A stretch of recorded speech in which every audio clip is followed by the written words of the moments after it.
National highway authority India ਦੀ ਜਿਹੜੀ ਹੈ ਉਹਨਾਂ ਨੇ ਇਹ ਟਾਸਕ ਲਈ ਹੈ ਕਿ 418 ਫੁੱਟ ਲੰਬਾ ਜਿਹੜਾ ਨੈਸ਼ਨਲ ਫਲੈਗ ਹੈ Attari Wagah border check post ਤੇ ਲੱਗਣਾ ਹੈ। ਇਹ ਪਾਕਿਸਤਾਨ ਦਾ ਜਿਹੜਾ ਪਰਚਮ ਹੈ 17 ਹਿਲਾਲ ਉਸ ਤੋਂ 18 ਫੁੱਟ ਉੱਚਾ ਹੈ। दोनों ही हिस्से इधरों अटारी और उधर वाघा दोनों पासे पंजाब ने कि भी तुसी जाके उन्होंने गुजरात च लाओ तिरंगे नूं, सानू इत्थे कोई लोड़ नहीं। असीं तां चाहुंदे हां भी ईवन तार भी नहीं होनी चाहिए। गुजरात दे नाल तां ट्रेड भी चल रहा है इन्हां दा, कराची भी नाल भी चल रहा है। पंजाब नूं ही उन्होंने नफरत दे लई रखिया होया भी दोनों पासियों तुसी नफरत फैलाणी।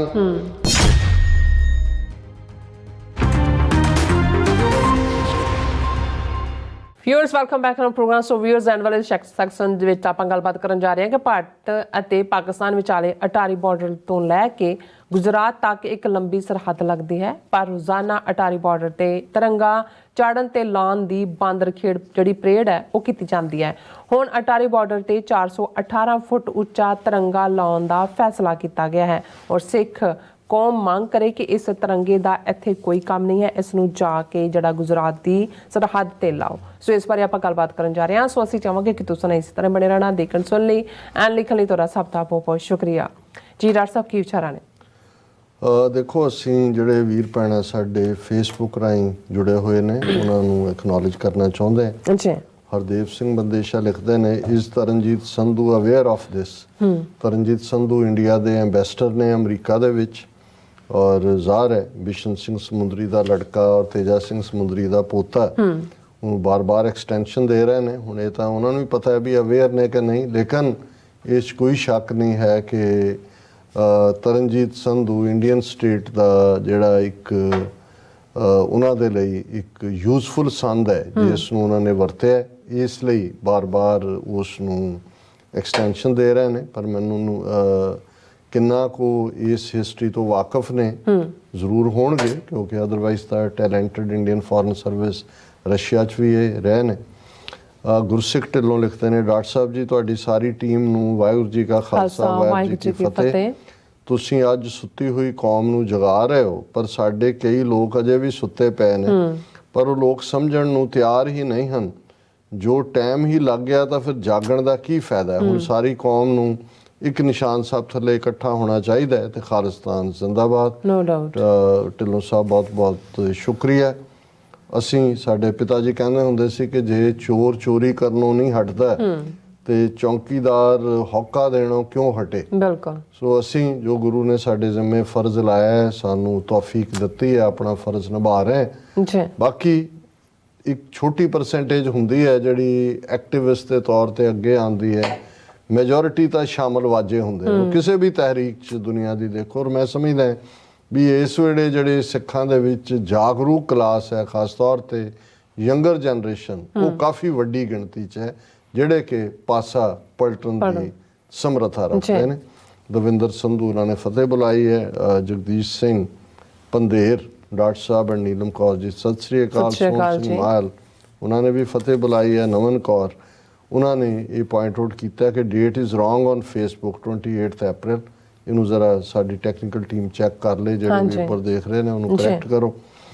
दीप सिंह कहते हैं बुद्ध धर्म कित्थे है, हुण सारा कुछ ब्राह्मणवादी सिलसिला है, अज अखौती बुद्ध धर्म। बिल्कुल दीप सिंह जी तुसीं ठीक फरमाया, यही ब्राह्मण की नीति है। जे अज असीं ईवन सिख धर्म की भी रौह रीत देखीए तो बहुत कुछ सानू असीं ब्राह्मणवाद वाल तिलकदे जा रहे हैं। इवें ही उन्होंने किया सी, उन्होंने बुद्ध दियां भी मूर्तियां बुद्ध मूर्ति पूजा के खिलाफ सी। उन्होंने बुद्धिस्ट मठां दे विच मोनेस्ट्रीज दे विच लिया के बुद्ध दियां मूर्तियां रखतीआं। जे उन्हें लोकल जबान इस्तेमाल की सी प्रचार लई जिहड़ा पाली डायलैक्ट सी उन्होंने संस्कृताइज करके महायाना लघुयाना हीनायाना किन्ने उस दियां ब्रांचेज बना दी और विष्णु का अवतार भी साबित करता है। और ਜਿਹੜੇ ਕੋਈ ਉਸ ਨੂੰ ਅਪੋਜ਼ ਕਰਨ ਵਾਲੇ ਸੀ ਉਹ ਸ਼ੰਕਰਾਚਾਰੀਆਂ ਨੇ ਸ਼ਾਸਤਰ ਤੇ ਸ਼ਸਤਰ ਦੋਨਾਂ ਦੇ ਨਾਲ ਐਲੀਮੀਨੇਟ ਕਰ ਦਿੱਤੇ। ਹੁਣ ਅੱਜ ਜਿਹੜੇ ਨੇ ਇਹ ਠੀਕ ਹੈ ਕਿ ਡਾਕਟਰ BR ਅੰਬੇਦਕਰ ਜਦੋਂ ਉਹਨਾਂ ਨੇ ਬੁੱਧ ਧਰਮ ਜੁਆਇਨ ਕੀਤਾ, ਇਹ ਜਿਹੜੇ ਅੰਬੇਦਕਰਾਈਟ ਬੁੱਧਿਸਟ ਨੇ ਇਹ ਬ੍ਰਾਹਮਣਵਾਦ ਨੂੰ ਲੈਂਦੇ ਨੇ ਪੈਂਦੇ ਨੇ, ਪਰ ਅਲਟੀਮੇਟਲੀ ਜਿਹੜੀ ਮੈਜੋਰਿਟੀ ਹੈ ਉਹ ਉਸੇ ਕੈਟਾਗਰੀ 'ਚ ਹੈ। ਈਵਨ ਤਿਬਤਨ ਬੁੱਧਿਜ਼ਮ, ਦਲਾਈ ਲਾਮੇ ਦਾ ਰੋਲ ਤੁਸੀਂ ਦੇਖ ਲਓ, ਉਹ ਤਾਰੀਫਾਂ ਕਰ ਰਿਹਾ ਹੁੰਦਾ ਕਿ ਬਹੁਤ ਵੱਡਾ ਇੰਡੀਆ ਦੇ ਵਿੱਚ ਜਿਹੜਾ ਹੈ ਉਹ ਧਾਰਮਿਕ ਸਹਿਨਸ਼ੀਲਤਾ ਹੈ। ਸੋ ਅਸੀਂ ਆਪਣੇ ਸਾਰੇ ਵੀਰਾਂ ਭੈਣਾਂ ਦਾ ਸ਼ੁਕਰੀਆ ਅਦਾ ਕਰਦੇ ਹਾਂ। ਗੱਲ ਸਾਡੇ ਬਾਰਡਰ ਦੀ, ਅਟਾਰੀ ਦੀ, ਹੁਣ ਤੁਸੀਂ ਦੇਖੋਗੇ ਕਿ ਵੀ ਜਿਹੜਾ ਪਾਕਿਸਤਾਨ ਦੇ ਨਾਲ ਭਾਰਤ ਦਾ ਬਾਰਡਰ ਲੱਗਦਾ ਹੈ, ਅਟਾਰੀ ਤੋਂ ਸ਼ੁਰੂ ਹੋ ਕੇ ਪੰਜਾਬ ਦੇ ਵਿੱਚ ਫਿਰ ਹੁਸੈਨੀਵਾਲਾ, ਉਹ ਸ਼ਾਇਦ 500-600 ਕਿਲੋਮੀਟਰ ਤੋਂ ਜ਼ਿਆਦਾ ਨਹੀਂ ਹੈ, ਲੇਕਿਨ ਸਾਰੇ ਰਾਜਸਥਾਨ ਤੋਂ ਗੁਜਰਾਤ ਤੱਕ, ਕੱਛ ਤੱਕ ਜਾ ਕੇ ਲੱਗਦਾ। ਪਰ ਇਹ ਜਿਹੜੀ ਸਾਰੀ ਨੌਟੰਕੀ ਕੀਤੀ ਜਾਂਦੀ ਹੈ, ਬਾਂਦਰ ਖੇਡ ਅਟਾਰੀ ਬਾਰਡਰ ਤੇ ਕਿ ਜੀ ਰੋਜ਼ਾਨਾ ਸ਼ਾਮ ਨੂੰ, ਔਰ ਹੁਣ ਤਾਂ ਉਹਨਾਂ ਨੇ ਉਹਨੂੰ ਇਸ ਕਿਸਮ ਦਾ ਬਣਾ ਲਿਆ ਕਿ ਜਿਹੜੇ ਨੇ ਉਹ ਪਹਿਲਾਂ ਉੱਥੇ ਅਟਾਰੀ ਜਾਂਦੇ ਨੇ, ਫਿਰ ਉਹ ਦਰਬਾਰ ਸਾਹਿਬ ਆਉਂਦੇ ਨੇ, VIPs ਤੋਂ ਲੈ ਕੇ ਦੂਜੇ, ਮੂੰਹ ਤੇ ਉਹਨਾਂ ਦੇ ਤਿਰੰਗੇ ਬਣਾਏ ਹੁੰਦੇ ਨੇ। ਉਹੀ ਜਿਹੜੀ ਉਹ ਇੱਕ ਹਰਿਆਣਵੀ ਬੱਚੀ ਨੇ ਜਿਸ ਕਿਸਮ ਦਾ ਕੀਤਾ ਸੀ ਡਰਾਮਾ, ਤੇ ਉੱਥੇ ਉਹਨਾਂ ਨੇ ਅੱਗੋਂ ਰੰਗ ਦੇ ਕੇ ਬਿਠਾਇਆ, ਉਹਨੇ ਤਿਰੰਗਾ ਬਣਾਓ ਔਰ ਉੱਥੇ ਭੇਜੋ। ਲੇਕਿਨ ਇੱਕ ਪੂਰੀ ਜਿਹੜੀ ਇੱਕ ਨੌਟੰਕੀ ਹੁੰਦੀ ਹੈ ਕਿ ਜੀ ਝੰਡਾ ਲਾ ਚੜ੍ਹ ਰਿਹਾ ਹੈ, ਦੂਜਾ ਦੋਨੋਂ ਪਾਸਿਆਂ ਦੇ ਜਵਾਨ ਭਾਰਤ ਪਾਕਿਸਤਾਨ ਬੂਟ ਨਾਲ ਬੂਟ ਮਾਰ ਰਹੇ ਨੇ, ਲੋਕ ਉਹ ਦੇਖਣ, ਇਧਰ ਭਾਰਤ ਮਾਤਾ ਕੀ ਜੈ ਕਰ ਰਹੇ ਹੁੰਦੇ ਨੇ, ਉਧਰ ਪਾਕਿਸਤਾਨ ਪਾਇੰਦਾਬਾਦ ਕਰ ਰਹੇ ਹੁੰਦੇ ਨੇ। ਫਿਰ ਇੱਕ ਦੌੜ ਕੁਛ ਦੇਰ ਪਹਿਲਾਂ ਦੀ ਲੱਗੀ ਸੀ ਜੀ, ਝੰਡਾ ਕਿਹਦਾ ਉੱਚਾ, ਇੰਡੀਆ ਨੇ ਲਾਇਆ, ਉਹ ਪੁੱਠਾ ਹੋ ਗਿਆ, 2-4 ਮੀਂਹ ਪਏ ਜਾਂ ਦੂਜੇ ਪਏ, ਉਹਦਾ ਰੰਗ ਉੱਡ ਗਿਆ, ਪਤਾ ਨਹੀਂ ਉਹ ਵੀ ਝੰਡਾ ਵੀ ਉੱਡ ਗਿਆ। ਹੁਣ ਜਿਹੜੀ ਖਬਰ ਕਰਕੇ ਮੈਂ ਇਹਨੂੰ ਕਰ ਰਿਹਾ, 418 feet high tricolor, India's tallest to be hoisted at Atari।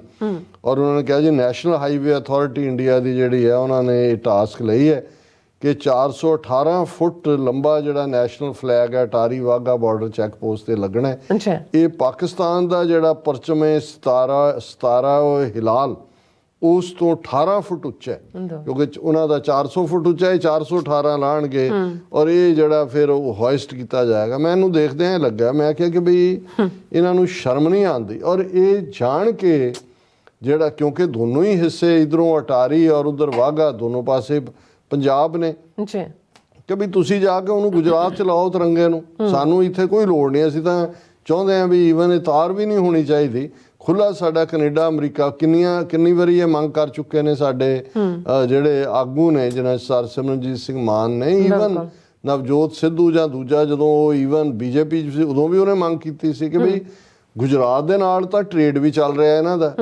Karachi ਵੀ ਨਾਲ ਵੀ ਚੱਲ ਰਿਹਾ, ਪੰਜਾਬ ਨੂੰ ਹੀ ਉਹਨਾਂ ਨੇ ਨਫ਼ਰਤ ਦੇ ਲਈ ਰੱਖਿਆ ਹੋਇਆ ਵੀ ਦੋਨੋਂ ਪਾਸਿਓਂ ਤੁਸੀਂ ਨਫ਼ਰਤ ਫੈਲਾਣੀ ਹੈ ਔਰ ਇਹ ਸਾਨੂੰ ਨਹੀਂ ਲੋੜ ਹੈ, ਤੇ ਲੈ ਜਾਓ ਆਪਣਾ ਤਿਰੰਗਾ ਲਾ ਕੇ, ਜਾ ਕੇ ਤੁਸੀਂ ਉੱਥੇ ਬੈਠੋ। ਪਰ ਇਹ ਗੱਲ ਦੱਸਦੀ ਹੈ ਵੀ ਆਉਣ ਵਾਲੇ ਟਾਈਮ 'ਚ ਵੀ ਇਹ ਇਸ ਨਫ਼ਰਤ ਦੇ ਤੰਦੂਰ ਨੂੰ ਭਖਦਾ ਰੱਖਣਾ ਚਾਹੁੰਦੇ ਨੇ। ਨਤੀਜਾ ਜਦੋਂ ਫਿਰ ਕੋਈ ਵਾਕਿਆ ਹੋ ਜਾਂਦਾ ਹੈ, ਜੇ ਪੁੰਛ ਦੇ ਵਿੱਚ ਜੀਪ ਦੇ ਉੱਤੇ ਜਿਹੜਾ ਉਹ ਅੱਗ ਲੱਗੀ ਆ ਉਹਨੂੰ ਕਿ ਕਿਸੇ ਨੇ ਅਟੈਕ ਕੀਤਾ, 5 ਚੋਂ 4 ਮਰਨ ਵਾਲੇ ਜਵਾਨ ਸਿੱਖ ਫੌਜੀ, ਫਿਰ ਉਹੀ ਤਿਰੰਗੇ 'ਚ ਲਪੇਟ ਕੇ ਉਹਨਾਂ ਦੀਆਂ ਡੈੱਡ ਬਾਡੀਜ਼, ਉਹ ਠੀਕ ਕਿਹਾ ਉਹਨੇ ਸਤਪਾਲ ਮਲਿਕ ਨੇ, ਉਹਨੇ ਕਿਹਾ ਕਿ ਵੀ ਇਹ ਤੁਹਾਡੇ ਗਰੀਬਾਂ ਦੀਆਂ ਔਰ ਤੁਹਾਡੇ ਆਮ ਦੀਆਂ ਹੀ ਬੱਚਿਆਂ ਦੀਆਂ ਡੈੱਡ ਬਾਡੀਜ਼ ਤਿਰੰਗੇ 'ਚ ਲਪਟ ਕੇ ਆਉਂਦੀਆਂ। ਕਦੇ ਦੇਖੀਆਂ BJP ਦੇ ਕਿਸੇ ਲੀਡਰ ਦੀਆਂ, ਕੋਈ ਮੋਦੀ, ਅਮਿਤ ਸ਼ਾਹ, ਕੋਈ ਉਹ ਸਾਰੀ ਕਲਾਸ ਉਹਨਾਂ ਦੀ ਕੈਬਨਿਟ ਦੇ ਕਿਸੇ ਦੇ ਮੁੰਡੇ ਭਤੀਜੇ ਭਣੇਵੇਂ ਦੀ ਲਾਸ਼ ਆਈ ਹੋਏ? ਬਿਲਕੁਲ। ਸੋ ਮੈਂ ਸਮਝਦਾ ਵੀ ਇਹ ਮੰਗ ਹੋਣੀ ਚਾਹੀਦੀ ਹੈ ਵੀ ਅਸੀਂ ਨਹੀਂ ਚਾਹੁੰਦੇ ਕਿ ਵੀ ਇੱਥੋਂ ਇਹਨੂੰ ਚੱਕੋ ਇਹ ਸਾਰੇ ਨੂੰ।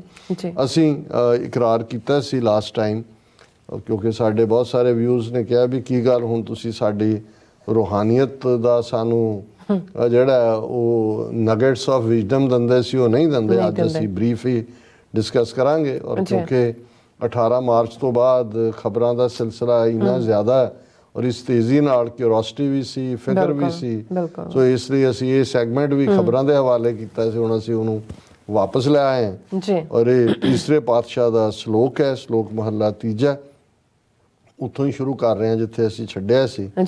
ਕਲਮ ਜਲੋ ਸਣ ਮਸਵਾਣੀ ਹੈ, ਕਾਗਤ ਭੀ ਜਲ ਜਾਓ, ਲਿਖਣ ਵਾਲਾ ਜਲ ਬਲੋ, ਜਿਨ ਲਿਖਿਆ ਦੂਜਾ ਭਾਓ, ਨਾਨਕ ਪੂਰਬ ਲਿਖਿਆ ਕਮਾਵਣਾ, ਅਵਰ ਨਾ ਕਰਨਾ ਜਾਏ। ਹੁਣ ਜੇ ਕਲਮ ਚੱਲੇ ਤੇ ਸਿਰਫ ਉਸ ਰੱਬ ਦੀ ਤਾਰੀਫ ਵਿੱਚ ਚੱਲੇ, ਜਿਹੜੀ ਕਲਮ।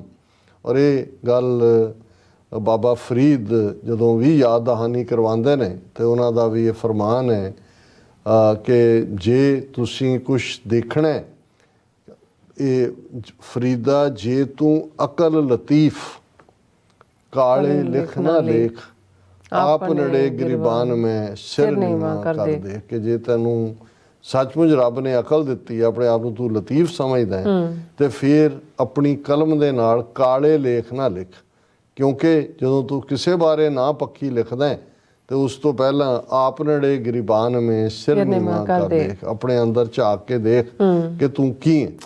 ਤੇ ਗੁਰੂ ਅਮਰਦਾਸ ਫਰਮਾਉਂਦੇ ਨੇ ਕਿ ਭਾਈ ਉਹ ਕਲਮ ਵੀ ਸੜ ਜਾਏ, ਉਹ ਸਿਆਹੀ ਵੀ ਮਸਵਾਣੀ ਸਿਆਹੀ ਨੂੰ ਕਹਿੰਦੇ ਨੇ, ਉਹ ਸਿਆਹੀ ਵੀ ਸੜ ਜਾਏ ਤੇ ਉਹ ਕਾਗਜ਼ ਵੀ ਸੜ ਜਾਏ।